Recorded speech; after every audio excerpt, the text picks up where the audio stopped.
welcome at Q3, and every time I lean into the microphone and go welcome, and I clunk my pass off the desk. So if there's a wee clunk at the beginning of every episode that I can't edit out, I'm really sorry.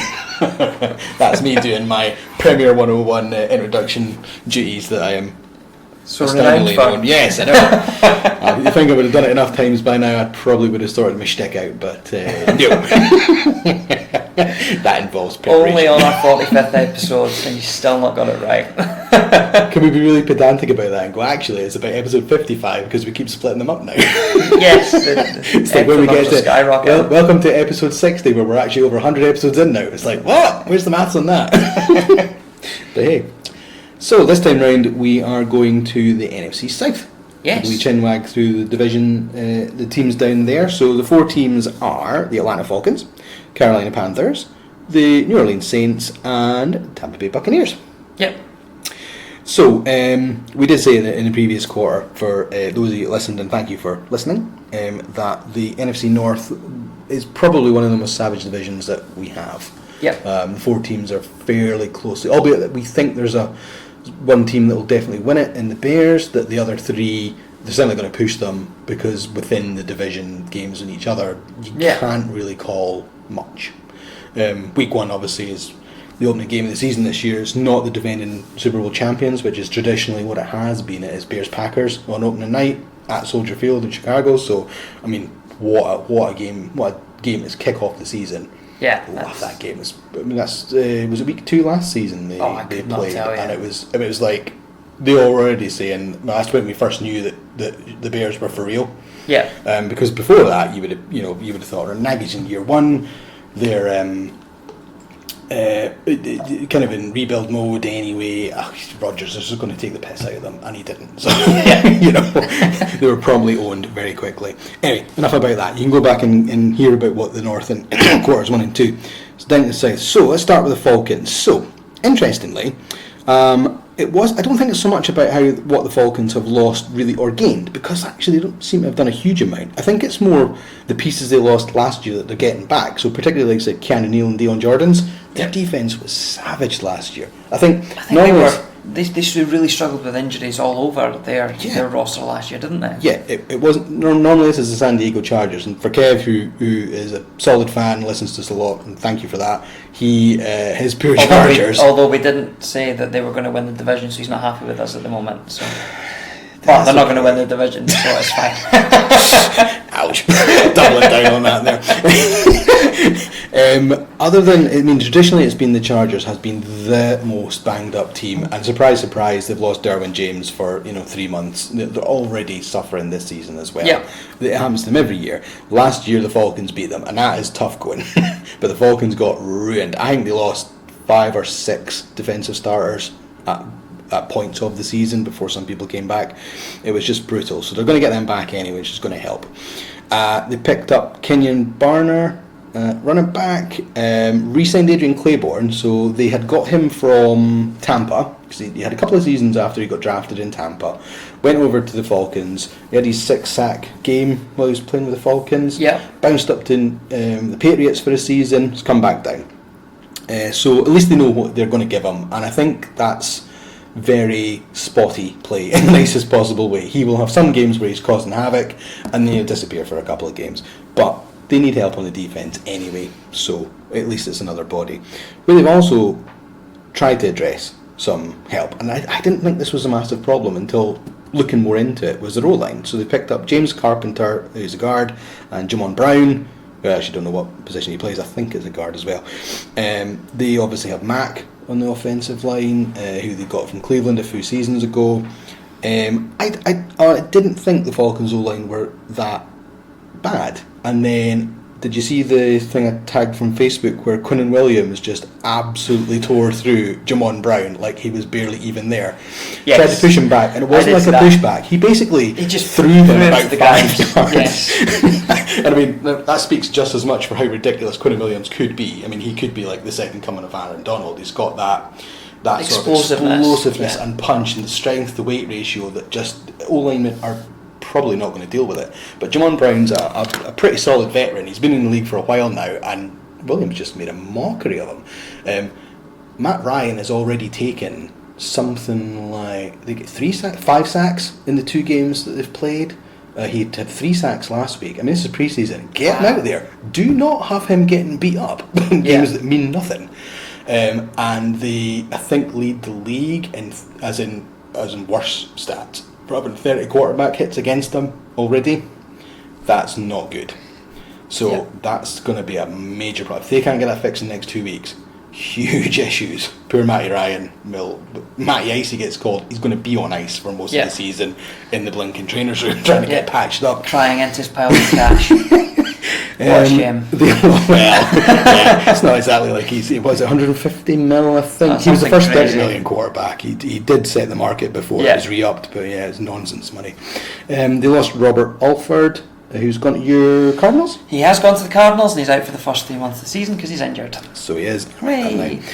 Lost Brooks Reed. Interestingly, lost Matt Bryant at kicker. Now, that's also a hole for them because, as any team knows, we didn't actually mention it about the Bears. Obviously, they've got the running fiasco of who their kicker is going to be, and it cost them issues last season, and it's become a thing now for the Bears until they figure it out.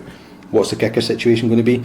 Matt Bryant has been solidly top 5, I would say, easily, for the last 6, 7, 8 seasons. He's been a really up there, proper, solid kicker. And Atlanta don't have him anymore now, so it'll be interesting to see how they go with that part of the game. Yep. So let's go down to Carolina. I say down, actually. If you plot it on a map, technically you go up and over to the side to get to Carolina if you start in Atlanta, but... On your list, we're going down. Literally in the division. I don't know. I don't know. We'll get to that in quarter 4. The big off-season story in Carolina is Cam Newton's shoulder, isn't it? So he's had surgery, and it's how does he bounce back? This is his second batch of surgery in his shoulder, and he has altered his throwing motion.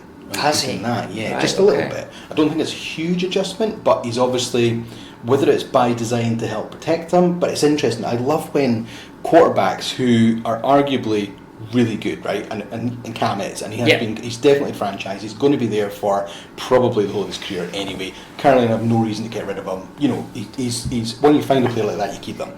But Cam does things that no other quarterback in the league does. Yeah, certainly in his running game. Yeah, the fact that he has that. He can clean out defenders and laugh at them. I love it when he blocks people. He just laughs over them and goes like, "Yeah, take that," because he's bigger than them. Funnily enough, he's now got shoulder injuries. Constant correlation.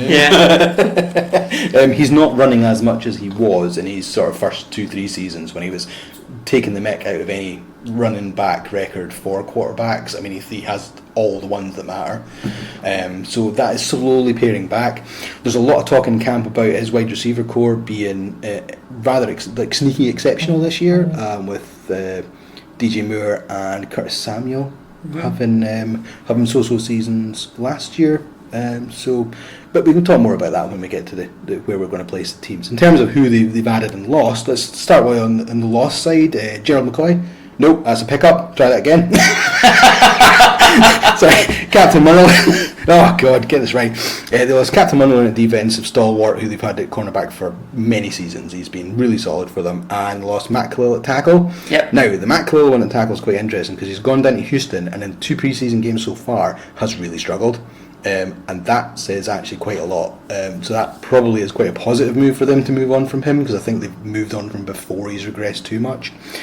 In terms of people who they've picked up to add to the roster, they picked up Matt Paradis, who we talked about when we were going through Denver, at centre. Massive upgrade for them. Having originally lost Brian Khalil at centre, he retired and he's come out of retirement to go to the Jets. Yep, that's exactly who I had open on my phone. So you were checking? There you go, right, yeah. I'm sure they've lost him, yep. So going into the off-season, having known they were going to lose him through 2018 and it was his swan song, they've lost him. They then pick up the top free agent centre out there to address that. Really good move for them. They've just won for us because we're British and we like it. They re-upped Effie Obada for a season, so more praise to him. Let's hope he can kind of push on through and he stick it. Exploded onto the scene last year. He got a ridiculous, what was it, a fumble, defensive touchdown and a sack in the same game? Yeah, I think so. Something daft like that. Some daft stuff that just, it happens once every 5 seasons, sort of level of nonsense. Gets the game ball. For those of you who have watched All or Nothing, this is why I'm remembering half of this. I'm not through. You've finished it? I've finished it. It's been a few weeks since I finished it. I'm about halfway through it. So brilliant season, worth watching as well. They also picked up Chris Hogan, a wide receiver. Yep. Which is again, they've got depth on that wide receiver core now, which helps Newton out, which is great. And Bruce Irvin, linebacker, who's come over from Seattle. Yeah. And they have, a lot of people would argue we've got the best linebacker in the league anyway, Luke Kuechly.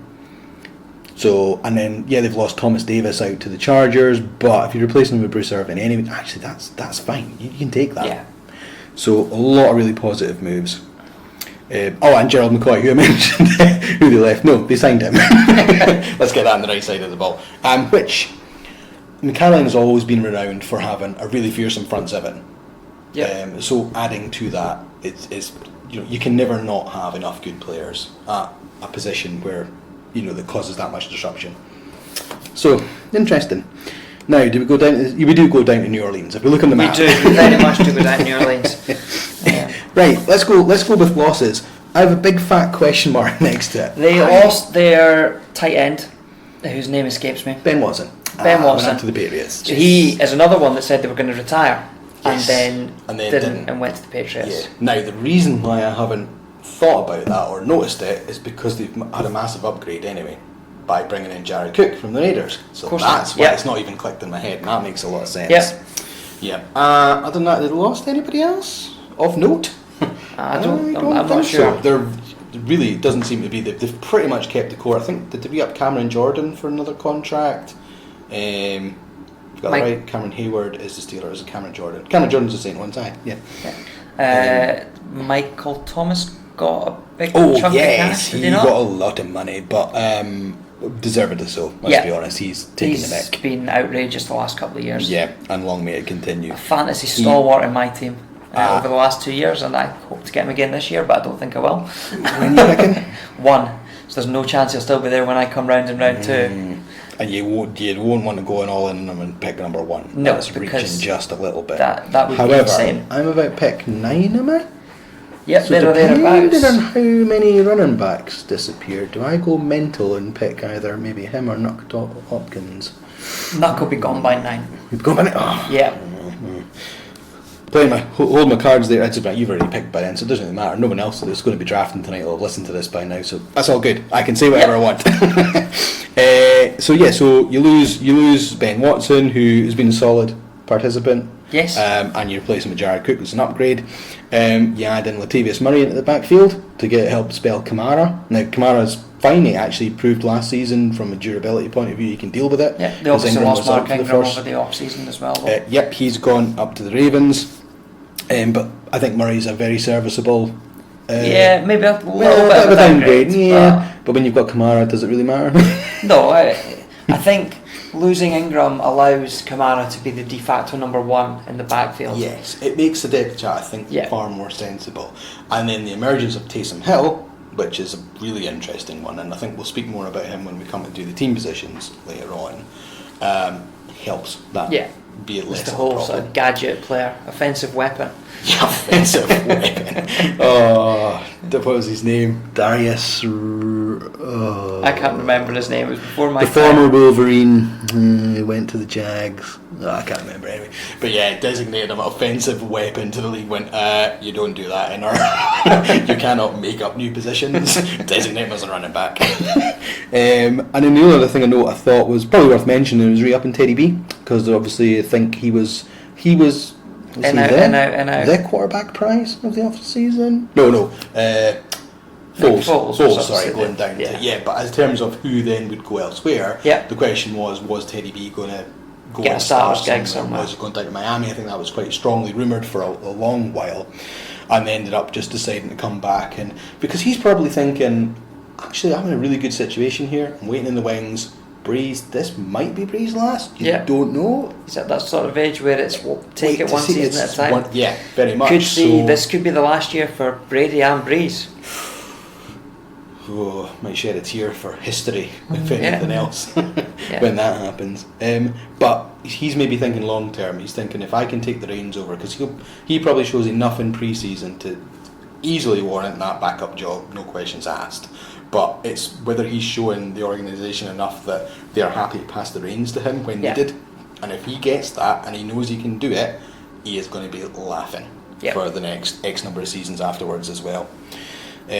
So Saints are looking in a pretty good position. That takes us down to Tampa Bay down. Ooh, now as the crow flies, you're going across the way. Whether you're going down or not, I don't know Florida well enough. You are going down. You're down a little bit. Yeah. Just Tampa's about halfway down Florida. Oh, because I peninsula sticks. Yeah, you're right. Where Orlando is. Watch this, you're getting half a geography lesson while you're at it as well. I say half a geography lesson because you can clearly tell we're winging it. That's what we do here. So, biggest off-season move in Tampa, Bruce Arians. Actually it's nothing to do with the personnel on the team itself. It's all about the front office being the biggest moves when it comes to the Bucs. Re-upping Jason Licht for 5 years was a really interesting move.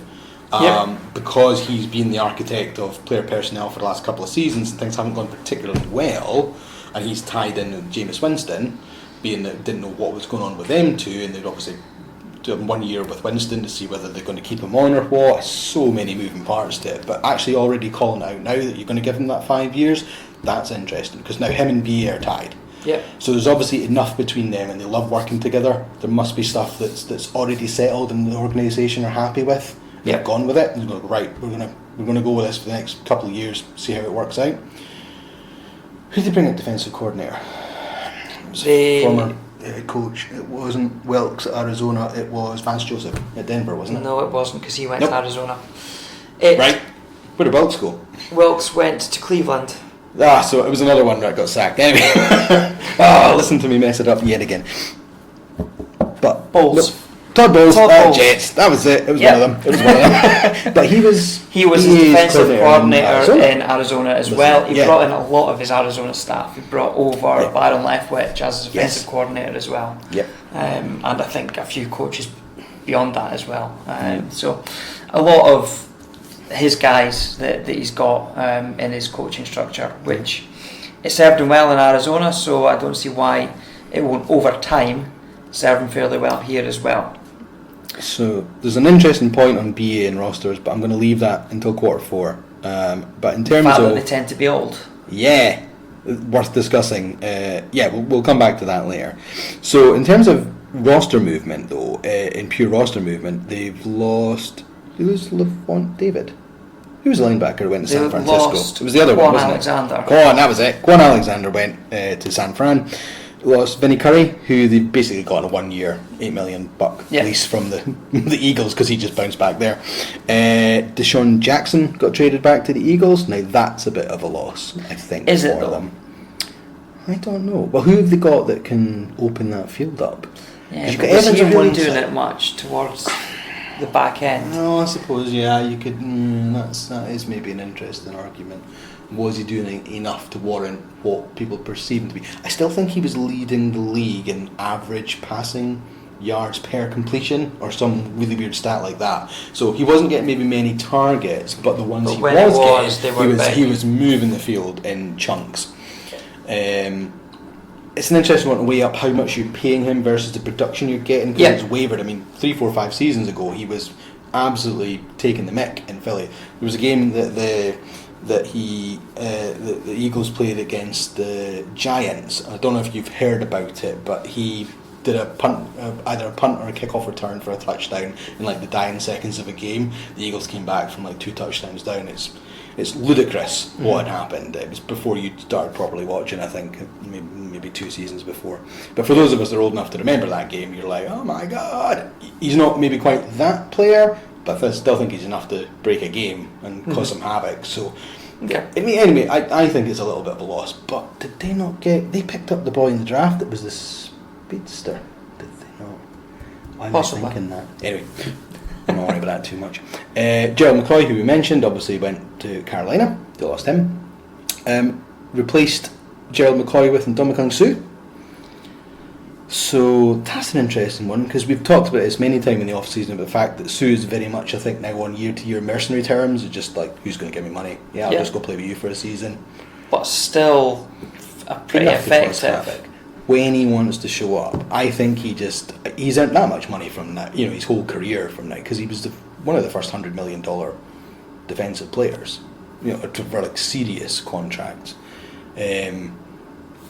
So yeah, anyway, it is, if he plays half decent, it's not massive downgrade on them, which is fine.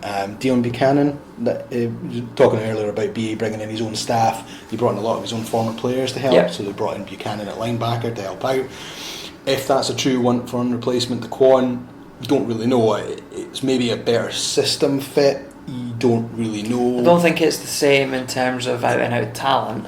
Yeah, it's a very difficult thing to balance, but for what you're paying BA has his guy. Exactly, so. It's someone to help with the system. It's a vet that's going to coach everyone else in that locker room to the way it needs to be done and help. So, it's interesting moves. And then, so that brings us to the end of quarter 3, which is NFC South roster moves. And if you join us for the last part of this week, which is we're going to shake down where we think these teams are going to finish.